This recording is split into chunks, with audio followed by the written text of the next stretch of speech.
Today's video is going to be a comparison between these two rifles. The top, the Lancer Hydra, the bottom, the Umarex StrikeForce. In my opinion, these two rifles are the best of the CO2 powered blowback BB full auto AR style rifles. The Crosman rifles, to me, just my personal opinion, don't even compare to these two rifles for a lot of reasons, and I will go over some of those reasons later on in the video. But this is just going to be a friendly little comparison between the two. At the end, I will tell you what I like and dislike about each one of them, and which one I think personally is the better of the two.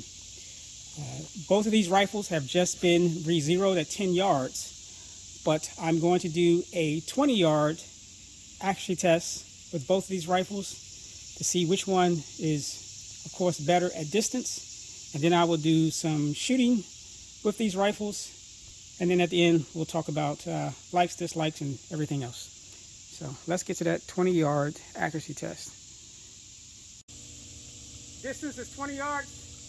StrikeForce will be up first. It will be on the left. The Hydra, of course, on the right.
Go have a look at that.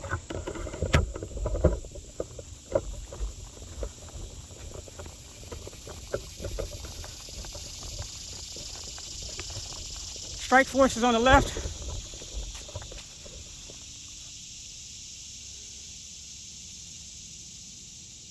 And the Hydra on the right.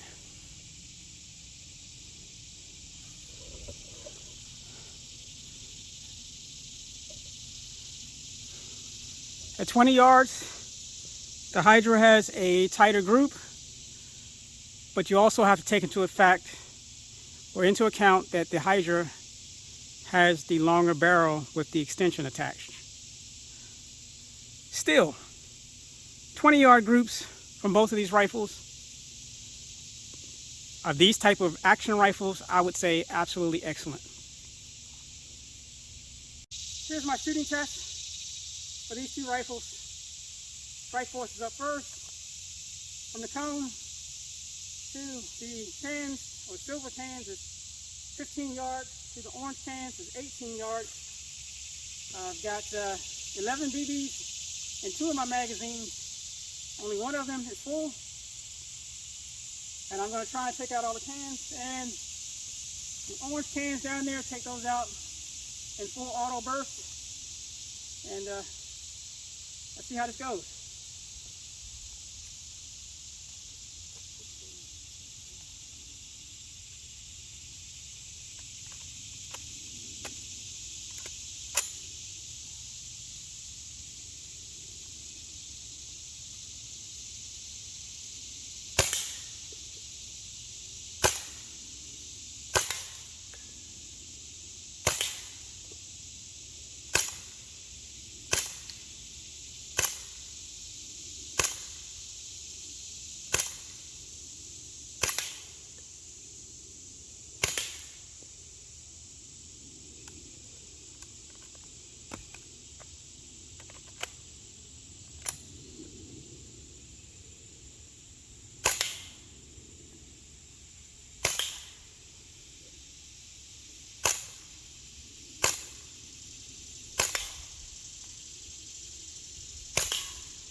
Didn't knock down all the cans, but I did pretty good on the orange cans on full auto. Next up, the Hydra.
That's it.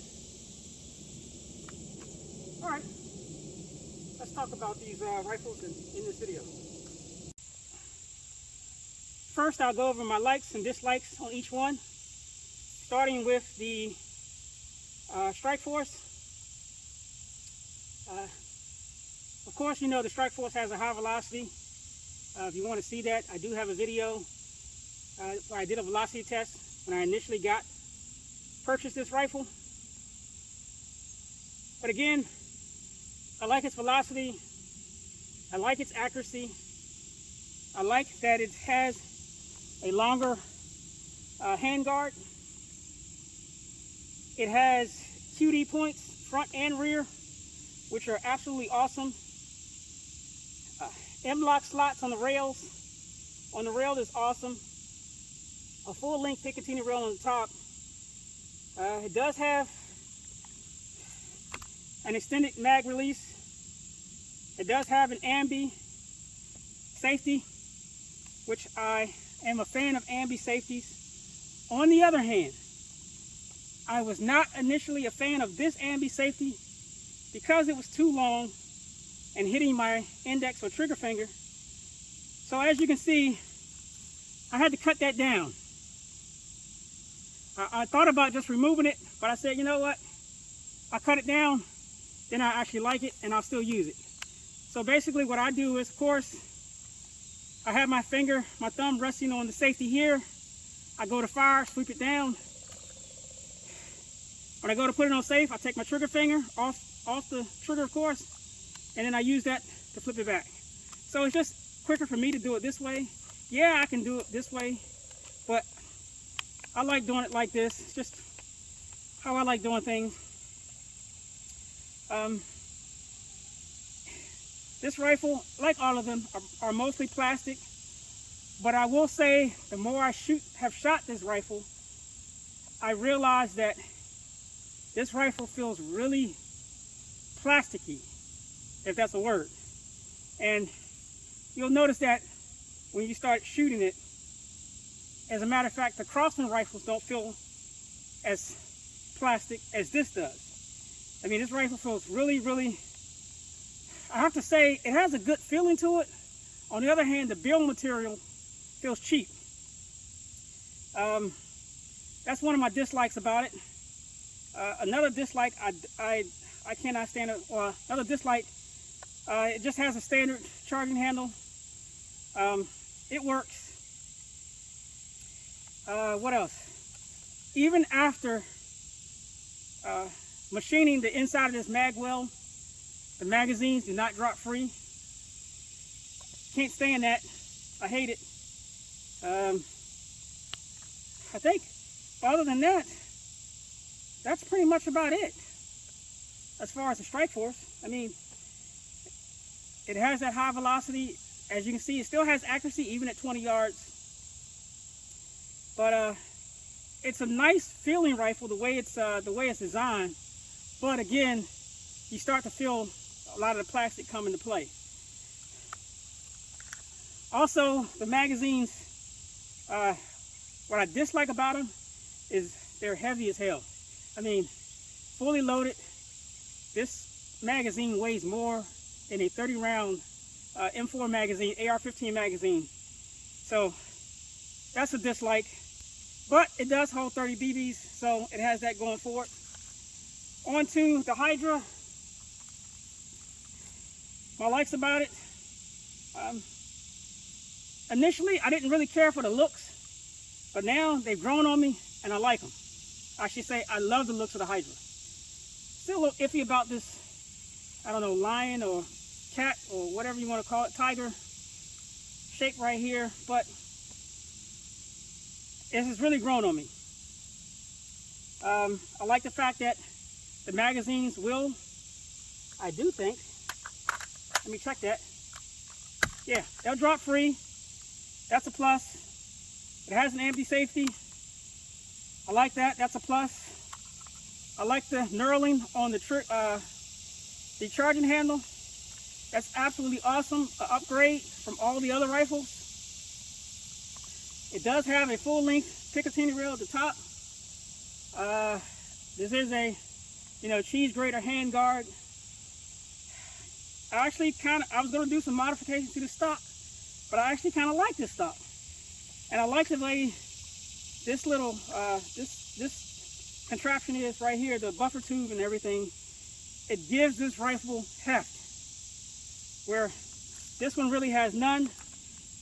This rifle, you would almost think that this rifle weighs more, but this rifle weighs substantially more. I don't have my scale out here because of this all metal solid buffer tube setup they have going here with the sling points.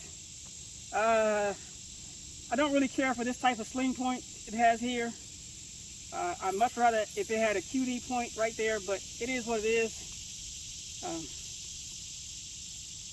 I like the grip. As a matter of fact, I love the grip more over the StrikeForce. And I like the fact that it has the removable extended barrel. I love that. So you can really make this rifle really short if you want to. But again, you can attach this and reach out. As you saw, the 20-yard accuracy group was better. This rifle also has an ambi magazine release. You don't know how good this is, even being a righty, until you have it and you go to use it. So this is a plus. My dislikes about it, again, it has the shorter hand guard, so a lot less real estate here for attaching things and for your hand, but you get used to it. And I like the fact that, well, now, since it's been modified, that I can actually use these magazines, and it does lock open faithfully on the last shot. But enough of that rambling. If both of these rifles were stock and I had to choose one, my personal opinion, the better rifle is the Hydra. I mean, that's just my opinion. Others may say differently.